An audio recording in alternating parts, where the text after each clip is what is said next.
Well, Bryce Ward is on the line, and we're going to talk about his book, The Short Stories of a Dungeon Master. How are you today, Bryce? I'm doing well, Toby. Thanks for having me on. So, what was it that actually inspired you to write this series of stories and delve into the world of fantasy? So originally I was working on expanding the backstory for my Dragonborn Ranger Jafar and using his story for what was originally going to be my first book. But then I kind of hit a bit of a brick wall where I had no idea what the rest of my world looked like, how it was shaped, and in addition, it was starting to look like it was going to be a much bigger project than I originally expected. So I decided to start much smaller. So for 1 year, I decided to write one short story every week to not only expand upon this world that I called Nepis, but to also gain more experience as a writer. Then by April of 2021, I took the best 38 short stories out of 50, turned it into the first book, The Short Stories of a Dungeon Master. And 38 short stories sounds like a lot for one book. Do you think that it works quite well and people don't get bored? Yeah, I don't think anybody would be getting tired of them because I was actually going through and rereading them and I was still having a bit of a good laugh off of a few of them. Yeah. One of them that got me a bit of a chuckle was what was it? The exploration of the Dagger Mines. And in that particular part, there was a bit of a section where it's like the two brothers who are exploring this mine shaft. One of them almost falls from a loose rock, and then later on, they both make a snarky comment at each other about, "Hey, brother, watch the rocks, they're tricky here," because then the other brother ends up getting caught in a rope trap. I find that kind of a funny little thing. Yes.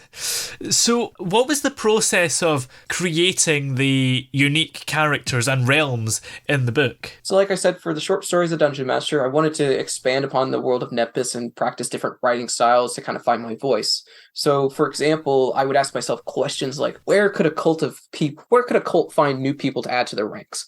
My answer was a prison where maybe the cult already had control. There, they already have what they need to hold new recruits before brainwashing them and then releasing them out to carry out the cult's will. That's kind of how I came up with a short story called The Empty Prison, starting with just a rumor or something small and then building upon that to allow me to create the stories that not only stood up on their own, but they also connected to each other like a web, bringing this world to life. And to continue on my example there with the cult, that story ended up opening up a question of what would somebody look like if they were actually able to escape the cult? How would that happen? How would they do it? For me, the answer came as a man who hosts a demon or some sort of entity within himself that is in rivalry with this cult and that aided his escape from them. That man is known as the Relic Breaker, and his story is called The Cult's Mask, which I plan on expanding in a future series. So what was it that actually drew you to Dungeons and Dragons as a source of inspiration initially? I'd have to say I was drawn to D&D because it already had a good variety of monsters, and it wasn't unheard of for dungeon masters to make adjustments or establish creatures and races that were to adjust them to make them fit their campaigns.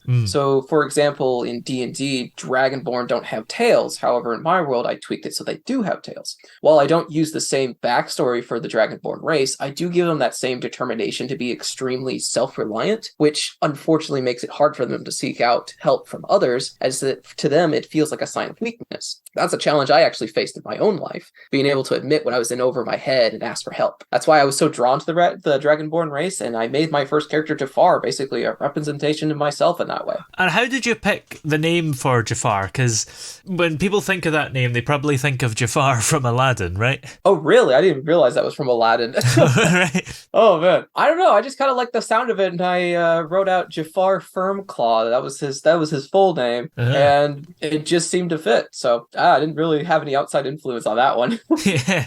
Were there any specific challenges that you faced while you were writing this collection? So I did take a full year to write this collection of short stories. It was one story a week. At the end, I had about 50 short stories. The main challenge I faced was sticking with that timeline of writing one story every week. And I definitely started to feel the burnout of it right towards the end of the year. So how I kind of overcame that, as a part of the project, I posted the drafts of my stories on my own personal blog every week. And then I put them behind a paywall of $5 a month for 4 short stories. I had one customer the entire year, and I kept telling myself that I had to uphold my end of the deal and keep putting putting those short stories out. And big thank you to Dustin for sticking in there for my little project. Hope you enjoyed the book there, bud.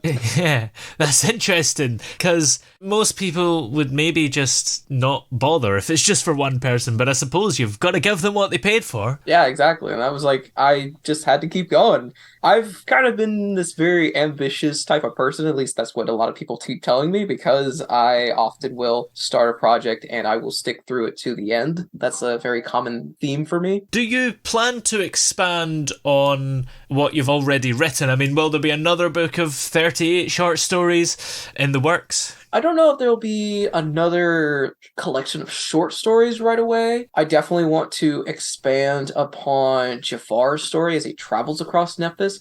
I could definitely see myself writing another collection in the future to just keep on building upon the world and maybe giving myself more starting points to write longer stories from. I could definitely see that happening in the future. Well, in the meantime, where can we find this book, The Short Stories of a Dungeon Master? So basically right now you can find it anywhere in any store, any place that sells books, Amazon, Barnes & Nobles, you name it, just ask for it and they'll be happy to supply it for you. Excellent. Well, many thanks for joining us today. It's been great to talk to you. Yeah, it's been great. Thanks for having me, Toby.